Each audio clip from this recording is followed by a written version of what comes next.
So now inflation is a huge problem. See, inflation was the government's solution to the problem until inflation has now become the problem. And so inflation is going to get much worse.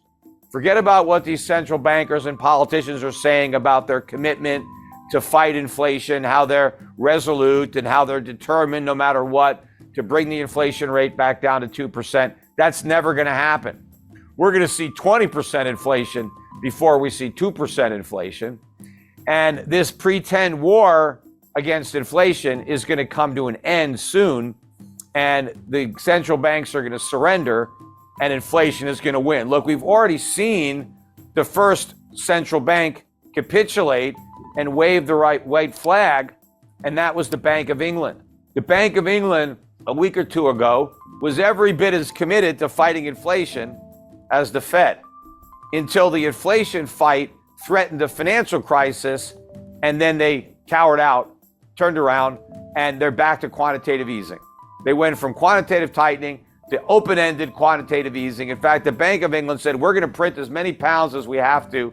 We're going to keep on buying gilts. We're not going to let interest rates go up. They have to let interest rates go up. If you want to fight inflation, you got to let interest rates go up. But the other thing you have to do to fight inflation is to make government spending go down, because government spending is the source of that inflation. Governments are running deficits, and the central banks are monetizing those deficits by creating inflation.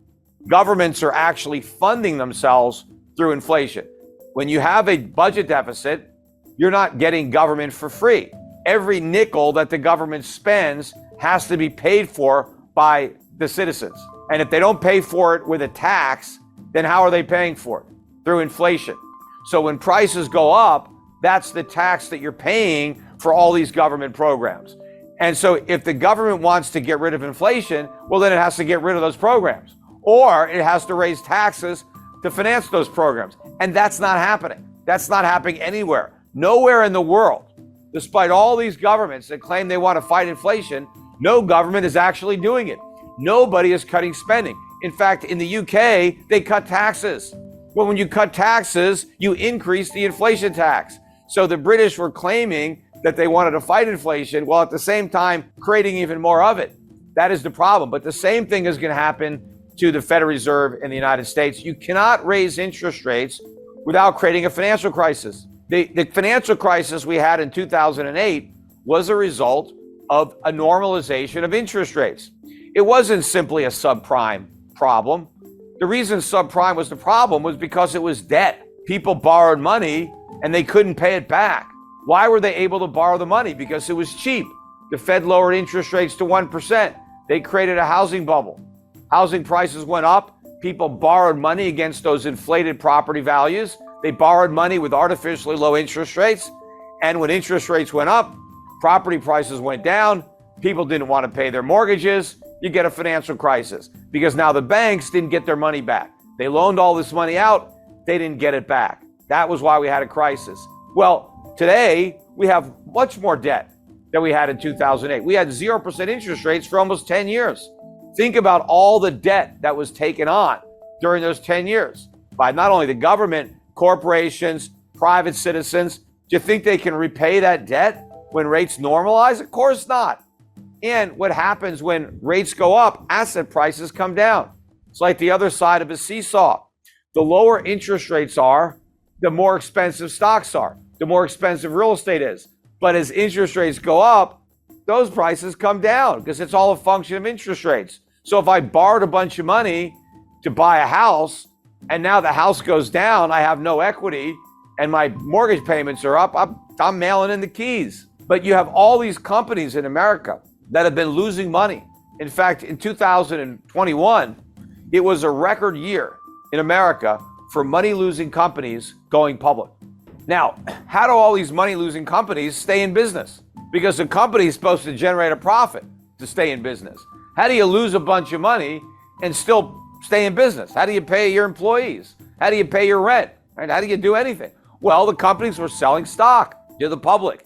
They were raising money by selling stock, and a lot of companies were borrowing money to pay their expenses, taking on debt. But it was all great when rates were at zero, And people were willing to buy these overpriced stocks when rates were at zero. They're not willing to do it when rates are at 4%. And in order to fight inflation, they got to go much higher than 4%. Despite the rate increases, federal funds rate in the United States right now is about 3.25% to 3.5%. Inflation, even the way the government measures it, is 8.25%. That's negative 5% real interest rates. You're not going to fight inflation with negative 5% rates. You're going to create more inflation. The only way that you can fight inflation with higher interest rates is if the interest rate is higher than the inflation rate. And it can't just be a little bit higher. It's got to be meaningfully higher. In 1981, when Paul Volcker raised interest rates or allowed interest rates to go up, short-term rates went to 21%. The highest inflation got was 13.5%. So that's what it took. People had real interest rates. The reason you need that is because you've got to stop people from spending money. That's what's the demand. It's spending. You've got to get people to stop spending and start saving, because that accomplishes two things. It reduces demand, but it increases supply. How does it increase supply? Well, when you spend money, when you save money and you don't spend it, that money can finance capital investment that will lead to more production of goods. And so you increase the supply of goods while decreasing demand for goods, prices can come down or stop going up. That's what you need to do. Now, if interest rates are negative, that is not going to encourage anybody to save. If rates are negative 5%, you're going to lose 5% a year on any money you save. Why the hell would you save? You wouldn't. You're going to spend your money as quickly as you get it. You're not going to save it and lose 5% a year. Now, if the Federal Reserve raised interest rates up to, let's say, 10% or 15%, then you might save your money. Hell, I could put my money in the bank and earn 15%. I'm not going to spend it. Even if inflation is 8%, I'm still 7% ahead. I'm going to save my money. I'm going to earn all that interest. I'm going to spend my money in the future, because then I'm going to be able to spend the interest that I earned on my money. That's what the Federal Reserve needs to do. But they're not doing that. Also, we are running $2 trillion a year deficits in the United States. Where's the money coming from? It's coming from the Federal Reserve, or it was. There's no other source, because if the Federal Reserve isn't going to print all that money, then the private sector is going to have to buy all those treasuries. But the private sector doesn't want those treasuries. Foreign central banks don't want those treasuries. They need to sell the treasuries they've already got. They don't need to buy any more. There is no way to finance these deficits, so the government has to cut spending. But they haven't cut any spending. In fact, if you look at the Inflation Reduction Act, that was a spending bill. They increased spending to fight inflation. How are you supposed to do that? It's the spending that is the source of the inflation, because the spending is being monetized by the central bank. So instead of fighting inflation, they created additional inflation. Instead of putting out the fire, they poured gasoline on the fire and just pretended that they were going to put it out. But everything we're doing, we're forgiving student loans. In fact, we told people that have student loans, you don't have to pay those loans. Just go out and spend the money on other stuff. Buy more goods, buy more services, push the prices even higher. You see, the Federal Reserve and other central banks are at an inflection point. They're really in a situation where they're between a rock and a hard place, and they're damned if they do and they're damned if they don't. Because for years, they were able to kick the can down the road by creating inflation and sweeping the problem under the rug. But now that inflation has become the problem, they can't solve the inflation problem by creating more inflation, because the solution to every problem has been inflation. The economy is weak, print money, lower interest rates. Companies are failing, let's bail them out. How do we pay for that? Print money, create inflation. So inflation has been kind of the one-trick pony. It's been a cure-all. Whatever ails us, just inflation is going to be the cure. Well, now that inflation is the disease, where's the cure? There is none. Any more stimulus, and we end up with an overdose.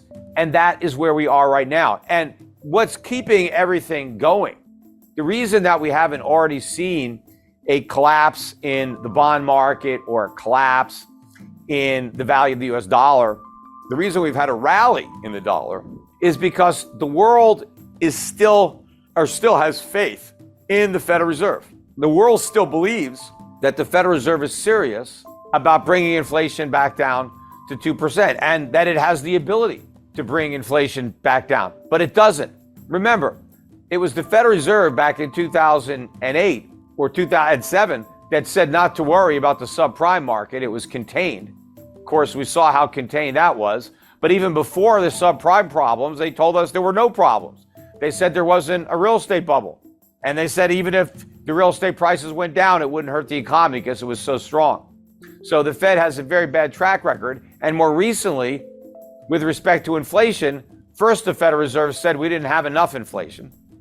Then when inflation got to 2%, they said, oh, well, we need to have it a little bit higher than 2% to make up for all the years that it was a little bit below 2%. And then when it got much higher than 2%, they said, don't worry about it, it's transitory. It's all going to go away on its own. And they said that for a year as inflation got worse and worse and worse until they finally admitted that it wasn't transitory. And so now they're claiming that they're going to solve the problem. But that's another lie. It's just like the transitory lie. They knew inflation wasn't transitory, so why didn't they admit it? Because they couldn't fight it. Because they knew that fighting inflation would crash the house of cards that was built on a foundation of inflation. Everything the Federal Reserve has done has been to artificially prop up an overly leveraged economy. Well, the minute they try to fight inflation, they knock out those props and everything comes collapsing down. That's why they pretended it was transitory, because they didn't have the guts to do something about it. It was only when the problem became such a big political, hot potato, and everybody was worried about inflation, that the Federal Reserve finally said, okay, we're going to do something about reining in inflation, but they don't have the ability to actually live up to those commitments. Now they can pretend and they can hope that inflation just goes back down to 2% all by itself, because they're talking about how committed they are to bringing it down, but they can't do it without creating a financial crisis. In fact, the rate hikes that they've already delivered, even if there's nothing else behind it, will create a financial crisis. It's just a question of how much time. See, they'd already happened in the UK, or would have happened, and we're very close to that point now.